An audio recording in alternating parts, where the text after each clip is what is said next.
Finir en parlant de ce qui se passe en Haïti. Encore une fois, je dis qu'on ne parle pas assez de ce qui se passe en Haïti. Il faut parler encore et encore de ce qui se passe en Haïti. Parce que depuis l'occupation, depuis la colonisation française, l'occupation des États-Unis en 1915, plus de 20 ans de barbarie américaine sur le peuple haïtien. Les braquages de la banque haïtienne, le CIC qui finançait la France, grâce à qui Napoléon a permis à la France de s'enrichir, construire la Tour Eiffel, 150 millions de francs d'or de l'époque. Aujourd'hui, si on le convertit, ça fait des milliards.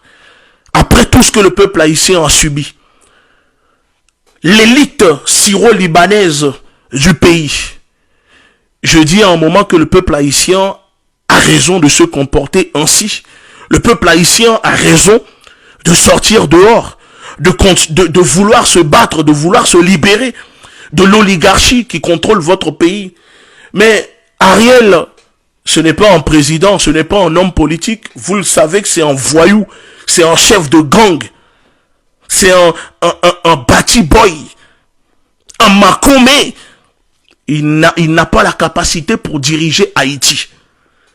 Il faut que Haïti se soulève. Haïti doit se soulever. Et des hommes dignes, des hommes révolutionnaires, des hommes capables, des femmes dignes. Il en existe beaucoup en Haïti qui sont capables de prendre la tête du pays pour sortir Haïti de ce bourbier.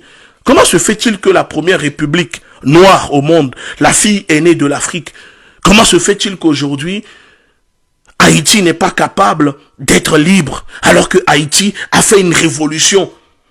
Posez-vous la question. Les Américains ont envahi Haïti, ont tué, torturé, décapité. Les Français ont colonisé Haïti, tué, torturé, décapité. Mais ce peuple est toujours là.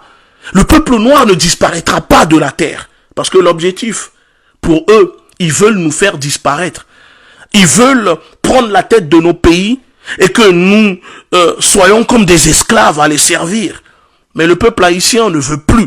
Donc ces gangs qui sont en Haïti, qui arment ces gangs, qui financent ces gangs, ce sont les mêmes. Ce sont les États-Unis, les gouvernements occidentaux, la France, le Canada, les hommes politiques. Ces gangs, c'est un fléau. Parce que déjà, ils disent gang. Mais quelle est la différence entre ce qui se passe en Haïti et ce qui se passe en Afghanistan, au Mali? Des gens armés qui rentrent dans des maisons, qui kidnappent des enfants, qui kidnappent des femmes, des hommes, qui tuent, qui décapitent. Pour moi, ce n'est pas des gangs, c'est du terrorisme. Ce sont des terroristes soutenus par les Occidentaux, soutenus, financés par les États-Unis et alliés la France et le Canada. Il faut dire les choses. Ce sont des terroristes en Haïti. Ce ne sont pas des gangs. Des terroristes au service des hommes politiques corrompus en Haïti. Donc le peuple haïtien doit se libérer. Le peuple haïtien a le droit de demander de changer de partenariat. Le peuple haïtien a le droit de vouloir se tourner vers d'autres partenaires, comme la Russie, comme le Venezuela, comme Cuba, comme d'autres pays. Les États-Unis ne peuvent pas imposer leur monopole, leur hégémonie sur le peuple haïtien. La France ne peut pas, le Canada ne peut pas. Parce que Haïti appartient aux Haïtiens. Et ça, nous saluons le courage et nos camarades panafricanistes, militants qui sont sur le terrain, qui prennent des risques. Nous saluons l'équipe de la LDNA sur le terrain qui accepte de se sacrifier pour dénoncer les choses. Le peuple noir doit se soulever. Le peuple noir ne veut plus subir. Le peuple noir ne veut plus être l'esclave dans notre peuple, d'un système. Il y a un changement qui s'opère en ce moment dans le monde avec le conflit en Ukraine. L'ordre mondial est en train de changer. Il faut que l'Afrique, le peuple noir se positionne. On a assez subi. Maintenant, on ne va plus subir. Donc, faisons une réflexion collective.